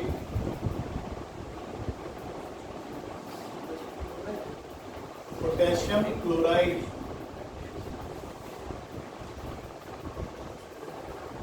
और ये शुगर है। शुगर की कई फॉर्म्स होती है, शुगर का एक फॉर्मूला C12H2211 भी होता है, मैं वहां पर गया, शुगर लिखते हैं। ध्यान से देखें इस क्वेश्चन की क्या बात कर रहे हो, क्यों लिखवाया आपको मैंने, ये कोई वैल्यूज को याद करने की जरूरत नहीं है। देखो जरा एक बार सॉल्युबिलिटी की डेफिनेशन पढ़ना, सॉल्युबिलिटी की डेफिनेशन पढ़ना, कितना मैक्सिमम सॉल्यूट 100 ग्राम पानी में डिसॉल्व हो जाएगा एक फिक्स टेम्परेचर। दोबारा पढ़ो चिकू, दोबारा पढ़ो। कितना सॉल्यूट 100 ग्राम सॉल्वेंट या पानी में डिसॉल्व हो जाएगा एट ए फिक्स टेम्परेचर, उसे कहते हैं सॉल्युबिलिटी। दोबारा पढ़ के देखो, कितना मैक्सिमम सॉल्यूट, क्या लिखा है, कितना मैक्सिमम सॉल्यूट सॉल्वेंट में डिसॉल्व हो जाएगा at a fix temperature is called it solubility. समझ में आ रही बात? शुगर सबसे ज्यादा सॉल्यूबल है ना? हाँ बिल्कुल ठीक कह रहा है। इज कॉल्ड के बाद क्या चार वर्ड लिखे थे? Is called solubility. किसकी सॉल्युबिलिटी? सॉल्यूट की। किसमें? सॉल्वेंट। तुमने जो वर्ड बोले बिल्कुल ठीक है। शुगर की सॉल्युबिलिटी किसमें? पानी में सबसे ज्यादा। टेम्परेचर देखो, हमने टेम्परेचर सबके लिए सेम रखा एट ए स्पेसिफिक टेम्परेचर। अगर हम टेम्परेचर एक ही रखते हैं तो इसमें कॉपर सल्फेट 21 ग्राम घुल जाएगा, इसके बाद नहीं घुलेगा। घोलना है तो क्या करना पड़ेगा? बहुत बढ़िया, टेम्परेचर राइज करना पड़ेगा। ठीक है ना? शुगर कितनी घुल जाएगी? 204 ग्राम। देख लो कितनी ज्यादा घुल जाती है, तो कितनी ज्यादा घुल जाती है। आगे चलो, 100 ग्राम में 200 ग्राम, देख रहे हो? 100 ग्राम पानी में 200 ग्राम चीनी घुल रही है। पढ़ा भी करो चीजों को। 100 ग्राम सॉल्यूशन लिया, वो लिया है सॉल्वेंट, क्या फिर डेफिनेशन पढ़ो, चौथी बार पढ़ो। Maximum amount of a solute which can be added या dissolved in 100 grams of the solvent। यहाँ सॉल्वेंट क्या है? पानी। यहाँ सॉल्वेंट क्या है? पानी। है ना कमाल की चीज? 100 ग्राम पानी में 200 ग्राम चीनी घुल रही है। ठीक, बाकी सब चीजें कम घुलती हैं इसमें। आगे चलिए effect of temperature and pressure. Sir note लिख रहे थे आप, कैसे सब नोट ही लिखा, फिर ये हटा दो। समझ में आ गया क्यों लिखवाया था? Effect of temperature and pressure. Effect of temperature and pressure एक आप लिख चुके, लेकिन मैं फिर भी अलग अलग करके लिखवाऊंगा दोबारा से एक बार। देखो जरा, किस की सॉल्युबिलिटी? सॉल्यूट और सॉल्वेंट। बेटा बातचीत तो करनी नहीं तू क्लास में। सॉल्यूट कौन सा? सॉलिड। सॉल्वेंट कौन सा? लिक्विड। एक तो हमने ये लिया, एक हमने क्या करा था? कोक की बात करो, ये सॉल्यूट क्या था? सॉल्वेंट क्या था? लिक्विड या वाटर, है ना? यहाँ पर बहुत शॉर्टकट में टेम्परेचर बढ़ाइएगा तो क्या होगा? सॉल्युबिलिटी बढ़ जाएगी, यानी आप अब और ज्यादा सॉलिड ऐड कर सकते हो, और ज्यादा सॉलिड ऐड कर सकते हो। दूसरा, प्रेशर बढ़ाइए, नो चेंज। आप प्रेशर बढ़ाइए कोई फर्क नहीं पड़ेगा, और ज्यादा चीनी नहीं घुलने वाली। ठीक है, प्रेशर कम करिए, कोई कम चीनी नहीं घुलने वाली, यानी प्रेशर का कोई रोल है ही नहीं। प्रेशर का कोई रोल है ही नहीं। आप सोचोगे ज्यादा प्रेशर कर दूंगा तो ज्यादा घुल जाएगी, नहीं घुलेगी, नहीं घुलेगी, नहीं। ठीक है, यहाँ पर आ जाओ। कार्बन डाइऑक्साइड पेप्सी में घोल रखिए, कार्बन डाइऑक्साइड घोल रखिए, टेम्परेचर बढ़ाइए, क्या होगा? वेरी गुड, टेम्परेचर बढ़ाइए, सॉल्युबिलिटी कम हो जाएगी। इसीलिए क्या लिखा रहता है उस पर? सर्व ठंडा करके सर्व करिए। जितना ठंडा उतना कार्बन डाइऑक्साइड ज्यादा घुली रहेगी। कार्बन डाइऑक्साइड ज्यादा होगी तो उसी वक्त टेस्ट आता है, आपको चुभने वाला वो टेस्ट आता है, टेस्ट आता है, चुभता है। यहाँ देखिए, सॉल्युबिलिटी इंक्रीज हो जाएगी। सोच के बताइए क्या होना चाहिए? हाँ सॉल्युबिलिटी ज्यादा हो। कॉन्फिडेंट है तो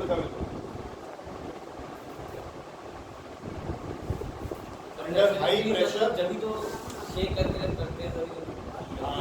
अंडर प्रेशर बढ़ा दूंगा ना तो बहुत सारी कार्बन डाइऑक्साइड ठूस सकता हूँ। वर्ड भी यूज कर रहा हूँ, ठूसना मतलब और ज्यादा कार्बन डाइऑक्साइड को पानी के अंदर डिजोल्व करवाया जा सकता है अगर हम हाई प्रेशर पे डालें। अगर हम हाई प्रेशर पे डालें तो बहुत सारी कार्बन डाइऑक्साइड या गैस को हम पानी या लिक्विड के अंदर डिजोल्व कर सकते हैं। तो प्रेशर बढ़ाने से सॉल्युबिलिटी बढ़ती है। किसकी? गैस की। किसमें? वाटर। लिक्विड में, वाटर। ठीक है, ये लिख लिया ध्यान से।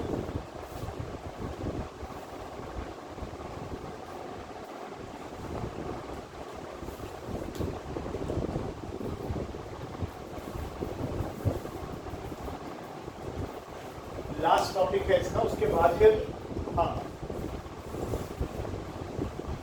उसके बाद फिर नए तरह के टॉपिक शुरू हो जाएंगे जिसमें आपको वीडियोस बहुत सारे दिखाने पड़ेंगे, तब मजा आएगा। ज़्यादा आज कुछ फायदा नहीं ले भी आता, मजा ही नहीं आता। अब आइए हम फिर दोबारा सेटअप करो, अभी तो उठा दो, बढ़िया उधर से देखो।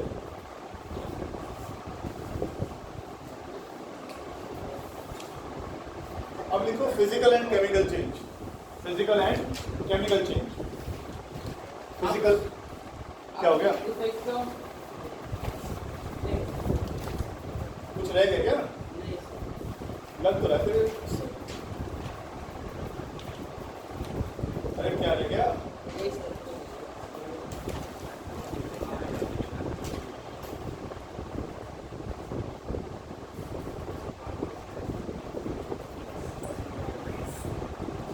फिजिकल एंड केमिकल चेंजेस क्या होते हैं?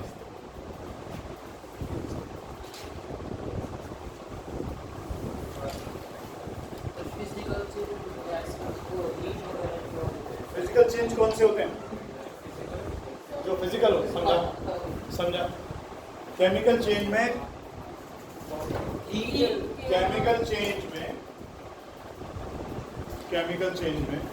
बेटा होता है एंटरटेनमेंट।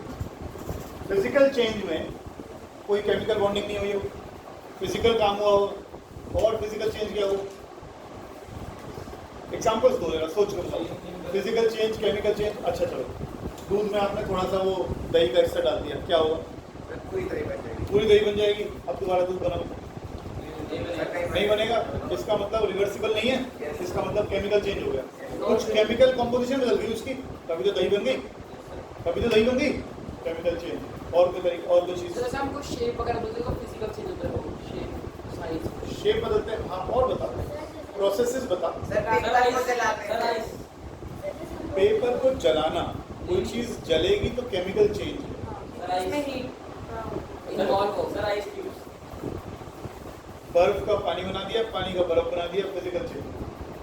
फिजिकल चेंज है, कोई केमिकल प्रोसेस इन्वॉल्व नहीं हुआ। पहले भी H2O था, अब भी H2O है, सिर्फ फिजिकल फॉर्म बदल गई। तुम इतना ही सोच पा रहे हो और फिजिकल केमिकल याद नहीं आ रहे? सर पानी में चीनी मिला दे। भटूरे खाते हो? थोड़ा सा तरीका पता है? रोटी से एक बात करते हैं। जो भटूरे बनाते हो, तो भटूरे बनाने में सबसे पहले क्या किया जाता है? पता सब है। उसके बाद क्या करते हैं? आटे में क्या करते हैं? उसको रैप पे फूलाते सर उसको रखते हैं, फिर वो डब्बे में छत पे रख के आते हैं, फिर वो फूल हाँ, तो धूप में फूलता है। वो फूलने का प्रोसेस क्या है? सर वो पिछले क्लास में पढ़ा था। फर्मेंटेशन। हाँ, केमिकल प्रोसेस है। क्या उसकी फुलावट खत्म करके दोबारा नॉर्मल बना सकते हो? तो कैसा प्रोसेस हुआ? सर जब अगर हम पेट में पानी लेंगे तो वो कैसा होगा? क्या चीज? पेट में पानी मिलाएंगे पेट में पानी बावले मिलाते हैं, दो तरह के पेट होते हैं, कल बताया। ये जो बॉटल वाला जो हम करते हैं वो, हाँ, तो उसमें पानी मिलाते हैं। हाँ, तो धूप में रख दे, पानी उड़ जाएगा।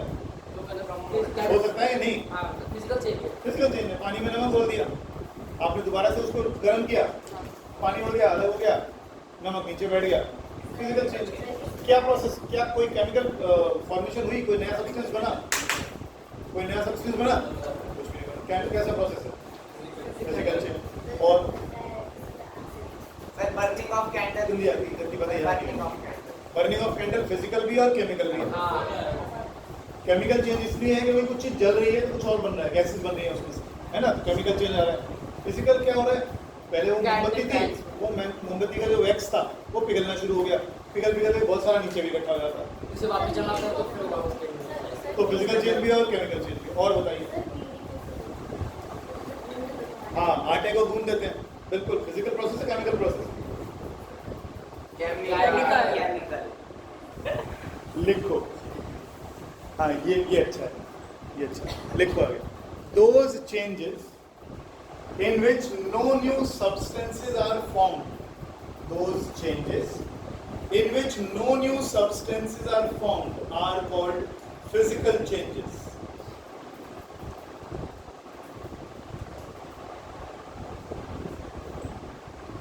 Are called physical changes. Full stop. आगे लिखो, physical changes can be reversed. Physical changes can be reversed.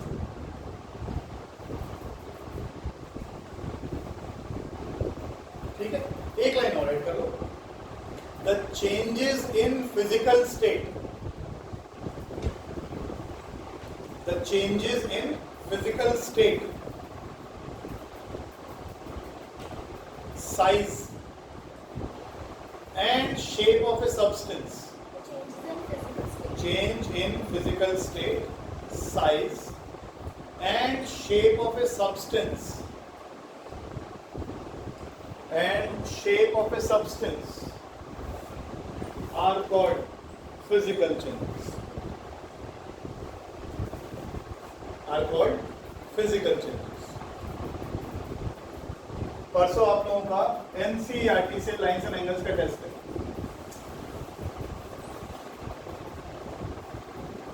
और सारे बच्चे कर चुके हैं मेरे साथ। नहीं कर सकते हो तो वीडियो पड़ा हुआ है, उसमें बुधवार लाइन्स एंड एंगल्स NCERT बोल रहा हूँ उसके बाद एग्जाम्पल्स के साथ। ठीक है, कल की जो क्लास छुट्टी तुम्हारी, जो अभी तक मैंने वीडियो नहीं डाला, उसमें सब RT शर्मा के करवाए थे, तो वहाँ से मैंने कुछ पूछना भी नहीं, तो उसको भूल जाओ। RT शर्मा के क्वेश्चन एक भी नहीं दूंगा मैं, पहले NCERT करा दूंगा। हाँ, RT शर्मा क्यों मिलेंगे? आप नई वाली RT शर्मा में से काफ़ी चीज़ें हटाते जा रहे हैं ना। मैं कोई चीज़ डिलीट नहीं कर रहा आपके सिलेबस की, कुछ भी। अभी जो परसों से इस चैप्टर का शुरू करूँगा, सेपरेशन टेक्निक्स, वो पिछले साल के सिलेबस से कटवा दिया था, उससे पहले साल भी कटवा दिया था, लेकिन मैं सारा करवाऊँगा, छुड़वाऊँगा कुछ भी। किसी किसी स्कूल में करवाते हैं, किसी में नहीं करवाते हैं, मुझे कोई फर्क नहीं पड़ता, मैं सारा करवाऊँगा। लिखे आगे, बुढ़िया रानी खड़े हो गए। आगे लिखो, फिजिकल चेंज के एग्जाम्पल लिखो। Melting of ice,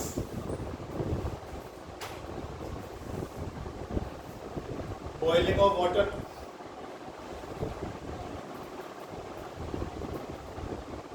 condensation of steam,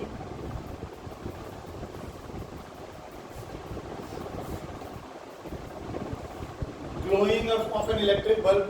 ये पानी वाची तो ले ले, तो मैं बोला हूँ ले ले क्या ले ले।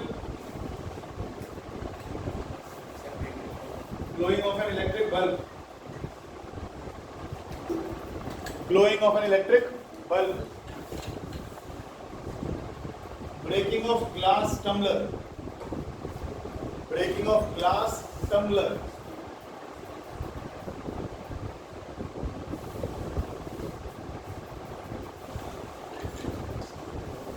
ये सब फिजिकल चेंज है।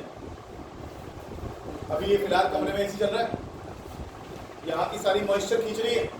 मॉइस्चर में क्या था, मतलब एयर में क्या था, वेपर्स। वेपर को खींचा, वो ठंडी ठंडी पाइप से टकराया, क्या हो गया, कंडेंसेशन। ये रहा पानी आपके सामने, बाल्टी में पानी गिरा, समझ लो बात को। फिर ये पानी इवेपोरेट होएगा, फिर एयर में आ जाएगा, फिर ये खींच लेगा, फिर दोबारा पानी में फेंक देगा।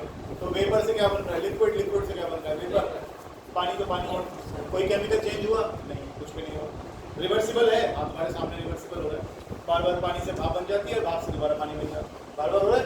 फिजिकल प्रोसेस मुश्किल है कुछ, आगे चलो।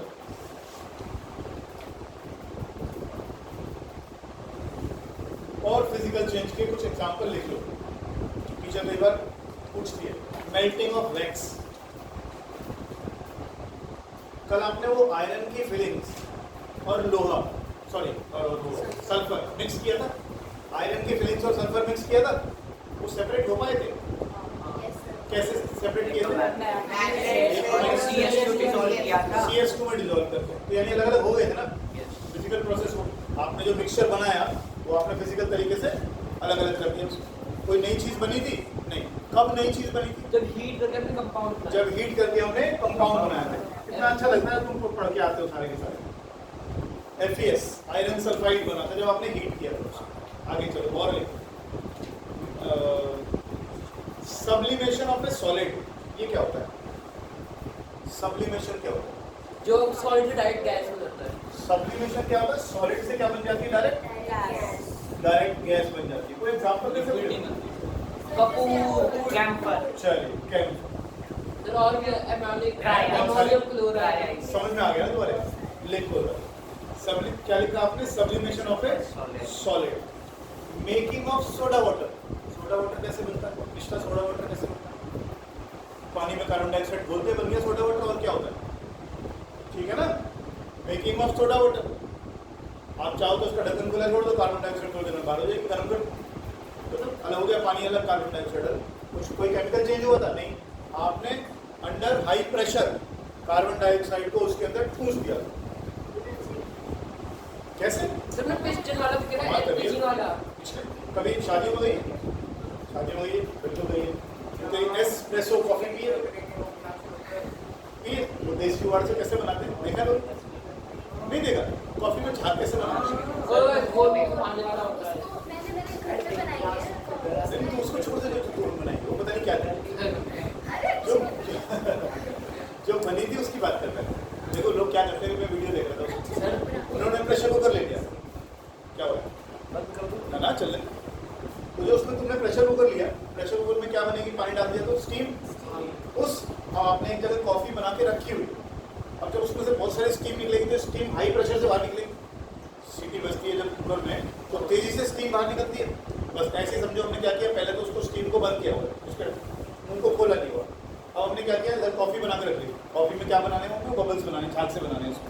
तो वो क्या करते हैं, जो देसी तरीका होता है, उन्होंने यहाँ पाइप लगाया कुकर की सीटी के ऊपर, मतलब सीटी हटा दी और उसके ऊपर पाइप लगा दिया, और उस पाइप से जो तेजी से स्टीम निकली उसको कहाँ डाल दिया? कॉफी के अंदर। वो स्टीम कहाँ घुसी? हाई प्रेशर से निकलेगी, कॉफी के अंदर जाएगी, कॉफी में क्या बन जाएगी? है ना? ऊपर ले देते हैं एस्प्रेसो कॉफी, क्योंकि एस्प्रेसो कुछ और तरीके से बनती है। खैर आइए, ये बात सुनने में पता मेरा होटल थोड़ी है। फिर वो एक मशीन आती है जो चलाते हो।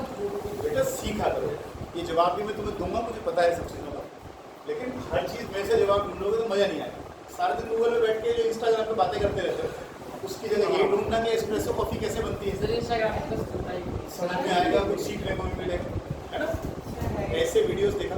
तो हमारे टाइम पे ये सब चीज़ें अवेलेबल नहीं थी, हमें हर चीज़ किताब में ढूंढनी पड़ती थी। फिर किताब में लिखी हुई लैंग्वेज को पिक्चर दिमाग में बनाना पड़ता था, अच्छा ऐसे हो रहा हो। तुम लोग तो लकी हो यार भाई, तुम लोग तो लकी हो। सर नहीं, सर एक बार हो गया। सर नहीं, सर लग गया। सर वीडियो थोड़ा सा ध्यान रखें, इस क्लास में जो मैं बोल रहा हूँ तो बीच में ना बोले, नहीं तो ये प्यार मोहब्बत चलती रहेगी, वैसे नहीं। ठीक, कोशिश करो। आगे लिखिए, और आगे लिखिए टीयरिंग ऑफ पेपर। शायद लिख दिया था हमने, नहीं लिखा। लिखो tearing of paper.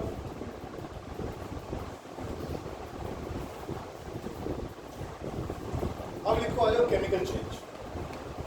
Chemical change हो गया, लोहा लिया आपने, लोहे में थोड़े दिन बाद जंग लग गया, अब उसको दोबारा करो लोहे में कन्वर्ट। क्या चीज? टीयरिंग ऑफ पेपर रिवर्स नहीं होता। टीयरिंग ऑफ पेपर, गाड़ी को अखबार बेचते हो, क्या करता है? ले लेता है तो क्या करता है? पैसे देता है। मेरा एक कागज की वजह इसे तो कर वो पानी में घोल के उसको वो पानी में फिर खा देते हैं, फ्रेम में डाल के वो वापस नहीं छिटा देती है। Very good. न्यूज़पेपर, अबे इतना पेपर कहाँ से आएगा?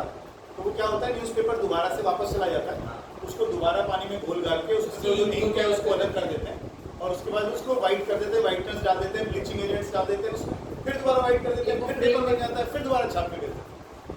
तो ये सब चलता रहता है।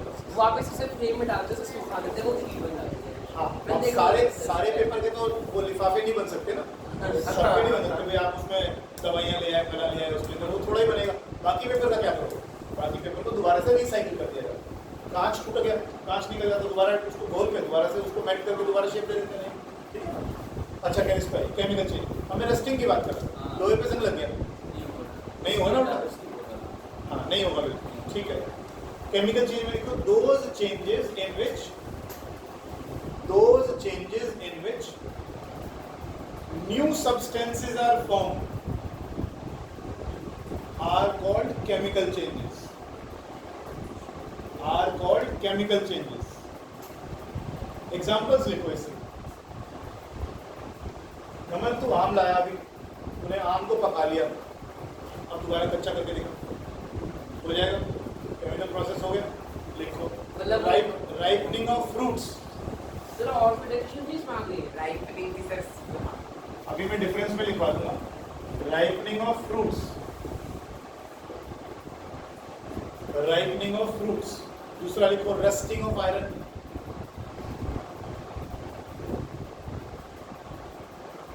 तीसरा लिखो formation of curd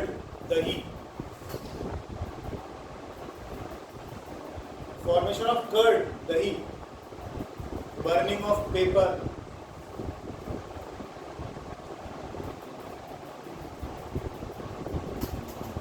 cooking of food,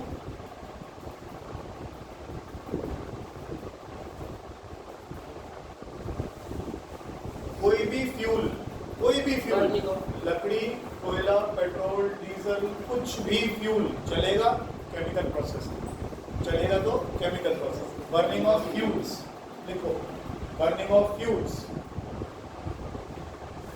आपके घर में एलपीजी है, उसको जला के खाना बनाते हो, केमिकल प्रोसेस। सिर्फ एलपीजी वाली की बात आई थी यार, तो फिजिकल चेंज होगा ना, कंप्रेस प्रेशर बना के डाल दिए सिलेंडर पे, तो फिजिकल चेंज आएगा। वो तो तुमने लिक्विफाई करके कर दिया बस, और कुछ नहीं करा। फिजिकल चेंज हाँ अलग कर सकता है कि नहीं कर सकता? हाँ जी अलग कर सकता है। आगे लिखो formation of water, burning of agarbatti, अगरबत्ती क्या बोलते हैं? Incense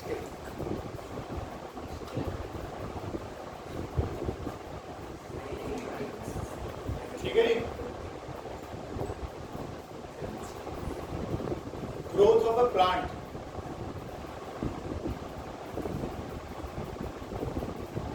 cutting of trees,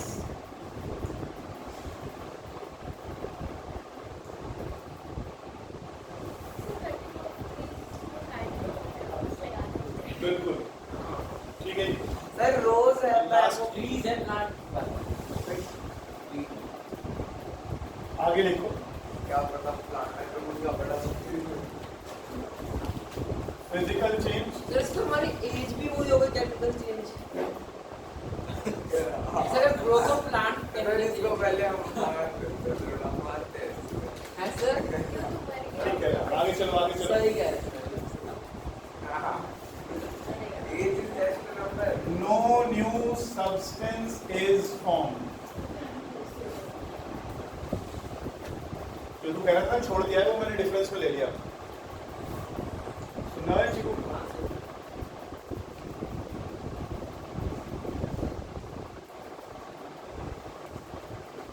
New substances are formed. New substances are formed. और शॉर्ट में लिखा रहा हूं, सिर्फ कीवर्ड्स लिखवा रहा हूं। It is a temporary change, और ये चेंज कैसे होते हैं? परमानेंट।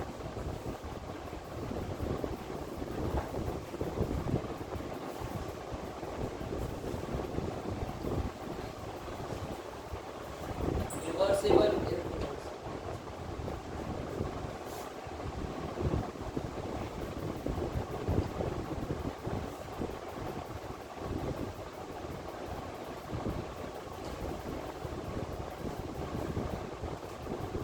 एक बात बताओ, क्या सारे केमिकल हाँ। चेंज इरिवर्सिबल होते हैं? नहीं, नो कोई केमिकल चेंज ऐसा भी होता है जो रिवर्सिबल होता है? यस बताओ। बाकी सर सर लेकिन ये नहीं पता पर ये पता है होता है एक एक्सेप्शन होती है। आपके घर में इन्वर्टर है? यस सर इन्वर्टर से नहीं मैं बताऊं? नहीं, अब ये बताएं। सर अपना बात छेड़ दो। चार्जेबल सेल होते हैं, चार्जेबल सेल। हाँ हाँ आप उनको यूज करते रहते हो, उसके अंदर केमिकल प्रोसेस चलता रहता है, और थोड़ा दिन बाद खत्म, फिर आप मशीन में लगा देते हो, वो फिर दोबारा चार्ज हो जाता है। फोन की बैटरी क्या हुआ ये? हाँ, फोन की बैटरी हो गई, रिवर्सिबल सारे। ये केमिकल चेंज हो रहा था कि नहीं हो रहा था उसमें?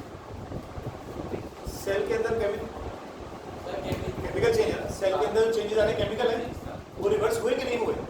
बाय पासिंग इलेक्ट्रिक करंट आपने उसको रिवर्स किया कि नहीं करा? यूजुअली रिवर्सिबल बोल रहा हूँ, रिवर्सिबल केमिकल रिएक्शंस को, ठीक है, केमिकल रिएक्शंस को रिवर्स किया जा सकता है, सभी को नहीं, लेकिन रिवर्स किया जा सकता है, इसलिए हमने लिख दिया यूजुअली इरिवर्सिबल, लेकिन रिवर्सिबल भी होते हैं। ये रिवर्सिबल सारे ही आगे।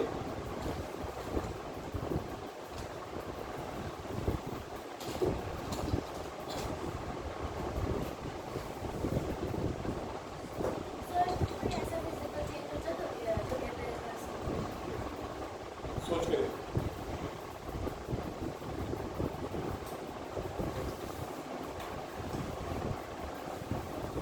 होता फिजिकल चीज़ है, तो मैं आटे को बनाना चाहिए, ये रिवर्स नहीं कर सकते कि क्या कह रहे हो? जैसे गेहूं को पीस के आटा बना को इरिवर्सिबल है, ये आप वापस गेहूं नहीं बन सकते। आ गया ना आंसर?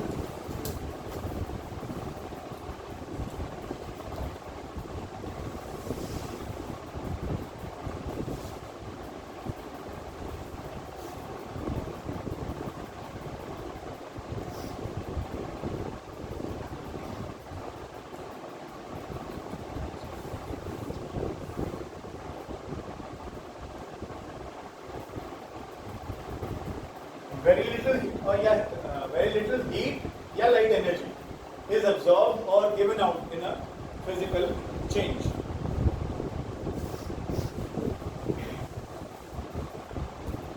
A lot of